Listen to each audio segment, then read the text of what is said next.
าไปเพราะว่ามันตัวโดยเพิ่นกำลังดังเลยอ๋อจะไปบนบ้านสงงามเหรอวะว่าเป็นเงินบาทเงินไม้เหรอวะ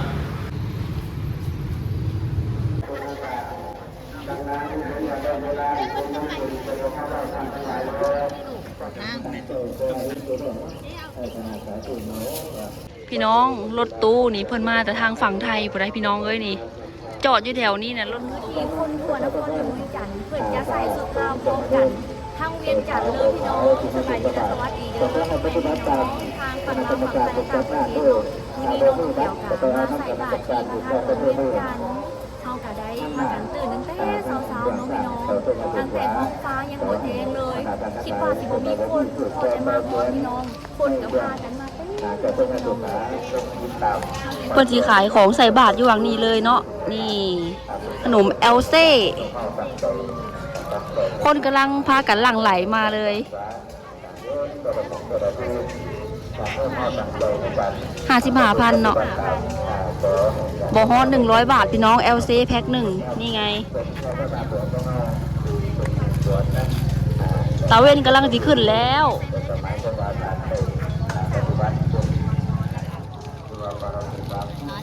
อันนี้หมูอันนี้กล้วยกินโรเดอร์หน่อยเด้อแซ่บนี่นะใส่บาทโดยแซ่บเป็นแซ่บ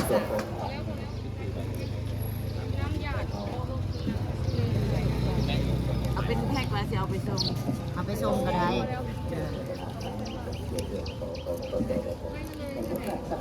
ข้าวต้ม50ได้ลูกนะ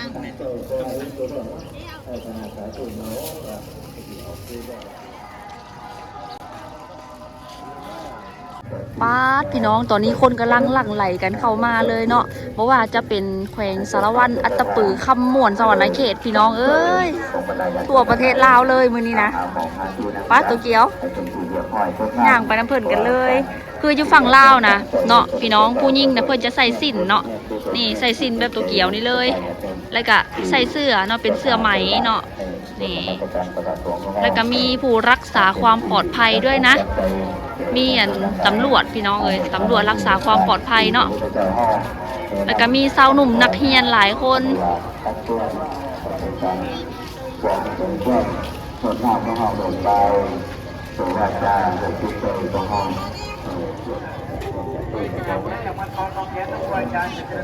เอาศาสตร์มาปูไว้หนังเลยเนาะพี่น้องบอนนี้เลยหนังรอถ่าใส่บาตร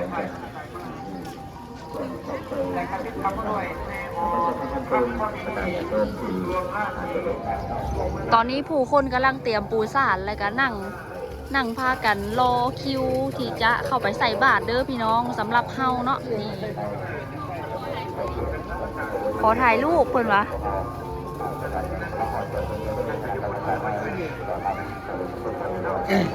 นี่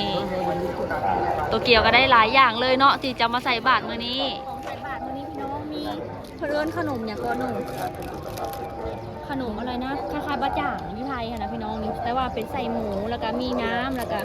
มีเอลเซ่พี่น้องแล้วก็มีเงินเนาะนี่เงินใบใหม่แล้วก็มีดอกไม้มื้อนี้เฮาบ่มีบอลนั่งเนาะเฮายืนนะเนาะถ้าว่าใครคิดว่าหาศาสตร์มานำเนาะครั้งเล็กกับดูเนาะใครเลยแม่นถือศาสตร์มาแต่เพื่อนคนละพี่น้องรู้แบบนี้ถือศาสตร์มาแต่ว่าเพิ่นก็มีขายอยู่ได้เนาะคนที่เพิ่นเคยมาเพิ่นก็จะถือศาสตร์มาแบบนี้ครั้งแรกมันก็เสียนั่นเนี่ยตัวน้อยนึงบุ้งว่าตอนใดสิได้ใส่เนาะเท่ากับเบิ่งไปถามพี่น้องเบิ่งดูคนอื่นแม่นแล้วเฮานะพากันตื่นตั้งแต่ตี 4แล้วตะเกียเนาะออกมาก็คิดว่ายังบ่มีคนว่ะออกมาแล้วผัดมีคนไหลมาเข้ามาหลายเลยคนเยอะมากพี่น้องเอ้ยมาเห็นครั้งแรกนี่งามสมคำล่ำลือลินโตเกียวคนก็งาม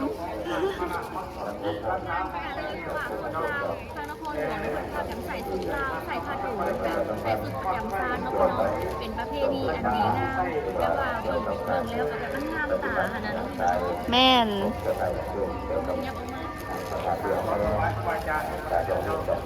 คนหลายขนาดเลย มาเด้อพ่อแม่พี่น้องมาเอาบุญน้ำกันเด้อใส่บาตรอยู่ธาตุหลวงเวียงจันทร์พระธาตุหลวงเวียงจันทร์สวยมาก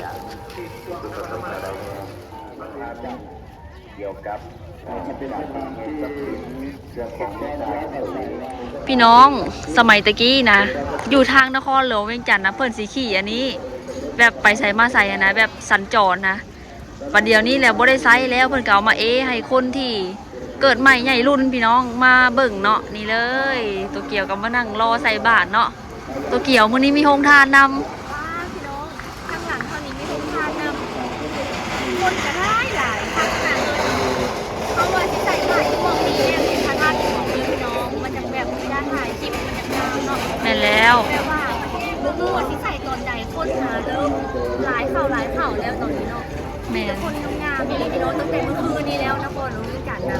มีแต่คนพูดยกพุงงามแบบถ่ายบนเสือนะลงมาเบิ่งนะพี่น้องเมื่อคืนนี้น้องนอนจะอึ้งแบบนี่เราอยู่ที่ไหนคะนะพี่น้อง ใช่ แม่เขาอยู่ใส่อันนี้ค่ะแบบมีแต่คนหน้าตาดีอะนะอีหลี แนมละเขินเลยพี่น้องเมื่อคืนนี่ต่อคิวซื้ออันซูชิหั่นนะป๊าดตัวเอาตัวเกี่ยวสิขี่อันนี้ไปใส่บาตรเด้อพี่น้องนี่ยังบ่มีคนครับ มี2 คันโรงทานอย่างเด้พี่น้องเนาะอันนี้เนาะเปิดกำลังสิใส่กล่องแล้วก็เข้าไปแจกที่ทางในเพื่อนละเดี๋ยวเบิ่งก็ถ่ายก็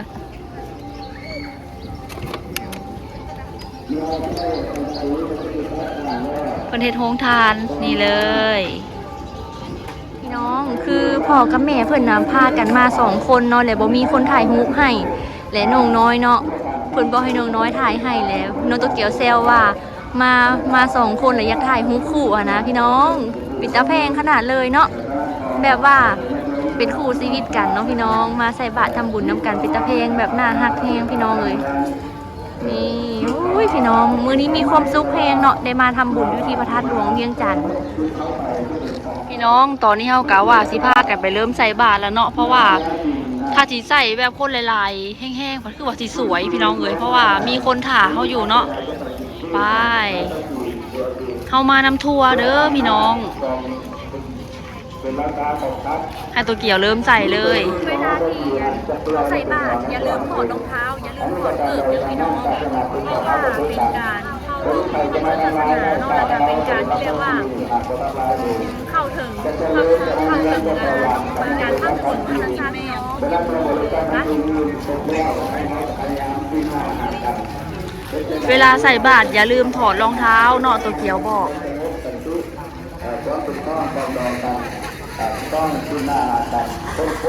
มาเด้อพ่อแม่พี่น้องมาเอาบุญน้ำกันเด้อ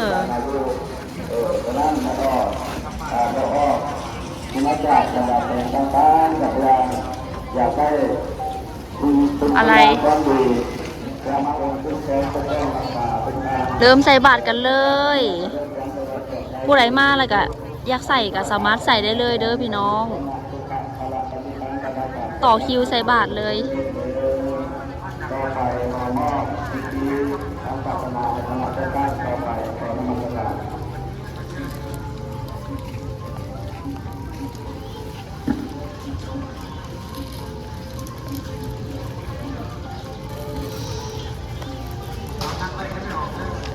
มาเลยมาเล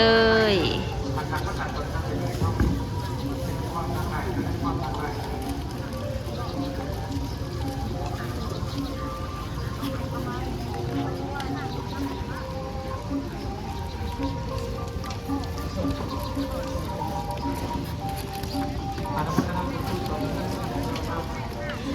อยู่ลาวเพิ่นจะใส่ผ้าถุงเด้อพี่น้องสิ้นไหมเสื้อไหมเนาะแล้วก็ผ้าเบี่ยงแต่ว่าอยู่ทางฝั่งไทยนี่บ่ค่อยเห็นเพิ่นใส่ผ้าเบี่ยงเนาะ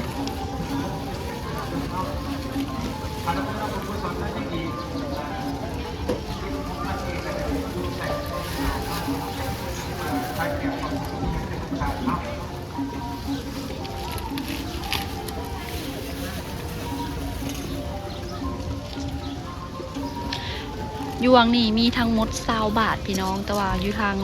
างในอยู่วังคุณเนาะก็มีหลาย แต่ว่าเฮาใส่อยู่บ่นี้ก็ได้เนาะใส่อยู่วังใดก็ได้บุญคือกันพี่น้องเลย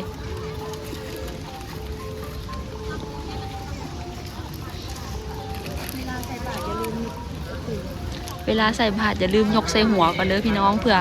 ระลึกถึงผู้ที่เฮาสิอุทิศให้เนาะขอ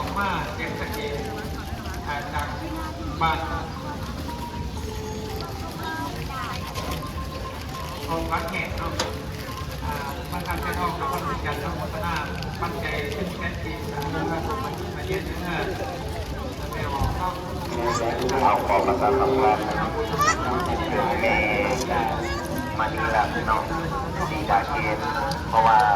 ทางแต่เรื่องของเงี้ยตู้เนาะขึ้นมาหาตัวเด้ออยู่ที่เด้อให้มานะคนบอกประชาสัมพันธ์เมย์มาประชาสัมพันธ์เนาะเพิ่นหยาดน้ำให้เฮาเลยเด้อพี่น้องนี่สาธุให้ได้บุญได้กุศลน้ำกันเด้อรู้สึกเหลื่อมใสศรัทธาพี่น้อง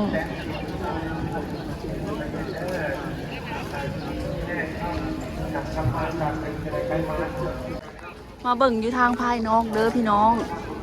ก็คือคิวสียาวฮอตพี่เลยสิคันเผื่อเฮาใส่อยู่บนนี่หั่นนะกับประมาณพุ่นละ7 โมงพุ่นละพี่น้องแล้วเนาะเฮาก็เลยตัดสินใจใส่บ่อนนั้นโอ้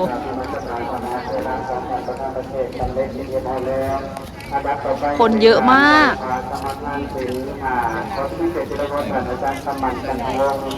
กรรมการเราสามบาทนครหลวงก็นาแสดงศาสนาได้นำคันผู้ใดบ่ฟ้าวก็ใส่ตามหลังเนาะนี่คันผู้ใดบ่ฟ้าวก็สามารถใส่ตามหลังได้เลย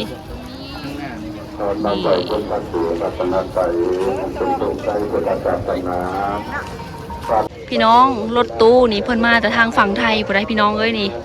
จอดอยู่แถวนี้เนี่ยรถตู้ทางฝั่งไทยเพิ่นเลยเนาะเพิ่นมาใส่บาตรอยู่พระธาตุหลวงเวียงจันทน์มื้อนี้นี่คือว่าแหละพี่น้องเอ้ยไทยลาวเนาะเป็นพี่น้องกันแบบเพราะว่าจะเป็นบุญท่าพนมเนาะทางฝั่งลาวเพิ่นกับมีได้ไปใส่บาตรอยู่ทางฝั่งทุนทางพระธาตุหลวงกะคนไทยเพิ่นกับมาเนาะพี่น้องไว้ว่าคือบุญบ้านตะเกียบเนาะบุญบ้านเฮาเพิ่นกับมาบุญบ้านเพิ่นเฮาก็ไปเนาะบ้านตะเกียบวันนี้เฮาก็สิพากันไปกินข้าวเนาะโอเค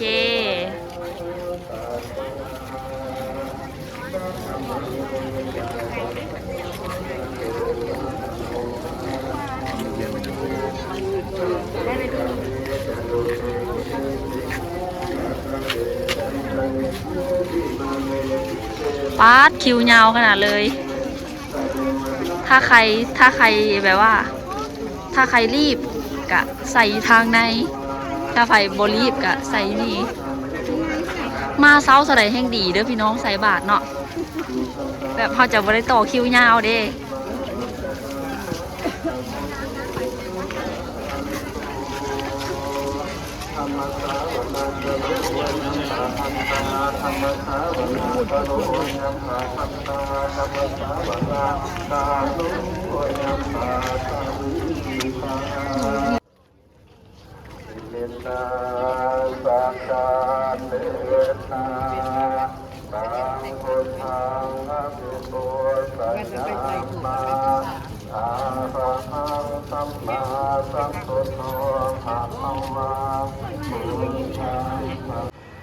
ป้า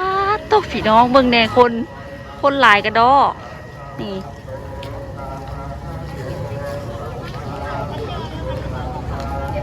ครั้งแรกที่เฮามาเฮาก็แบบว่าลืมศาสตร์พี่น้องหน้าที่กะเนาะหน้าที่เอาศาสตร์เอาขันมาแต่บ้านเฮาจักบ่ได้เสียเงินซื้อพี่น้องกะย่าเนาะเฮาซื้อเฮากะไว้ใส่บาตรหลายๆเลย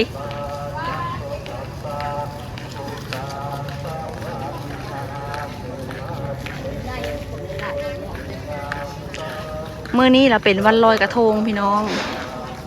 อยู่ทางฝั่งไทยเนาะวันเพ็ญเดือน12น้ำก็นองเต็มตะลิงเพิ่นว่าเราทั้งหลายทั้งชายหญิงอยู่ลาวก็ลอยคือกันนะลอยอีกลอยกับเอาพรรษาแล้วลอยวันเพ็ญเดือน12ก็ลอยอีกได้หนูแม่นลาวนะ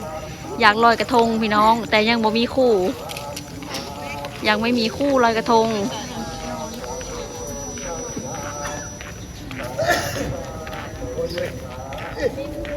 เข้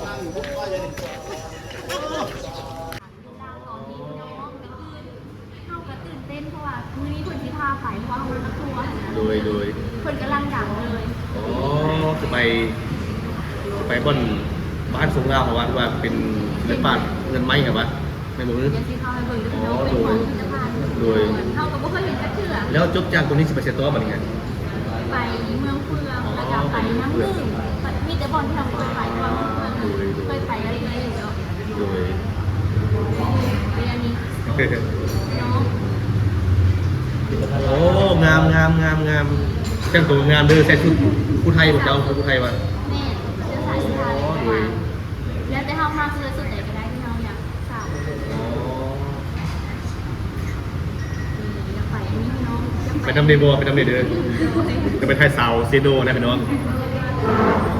นี่ลิฟต์พร้อมนะพี่น้อง เมนแล้ว คนไปแล้วคนจะดีถ่ายคอนเทนต์แบบดังขนาดเลย เอกคือแบบลอยไปตามอากาศก็ขึ้นตรงนี้บนหน้าพี่น้องทันสมัยขึ้นเนาะครับส่วนผมก็จะเดินทางไปตาดวังม้าขึ้นไปบอกผมนะเคยเห็นในโซเชียลก็เลยอยากตามไปดูว่ามันเป็นใดนะ อยู่เมืองอาจจะเมืองสังทองเพราะตาดวังม้าลองหากับคนเมืองเด้อ เป็นน้ำตกหลายๆ ตาดก็คือเขาเอารถไปจอดในน้ำตรงนี้เลยใช่ไหมงามเหมือนกันไหนเอาครับพี่น้องครับนี่คือบรรยากาศผมไม่คงออนทัวร์ครับมาออนทัวร์ในช่วงงานบุญทันโดมินกันเจอสาวเมืองเซโนที่งานบุญพี่น้องครับเอาเจอให้ม่วนเด้อไปแล้วครับพี่น้องบ๊ายบายเห็นใจเด้อ สวย อายิ้มเลยยิ้มเลย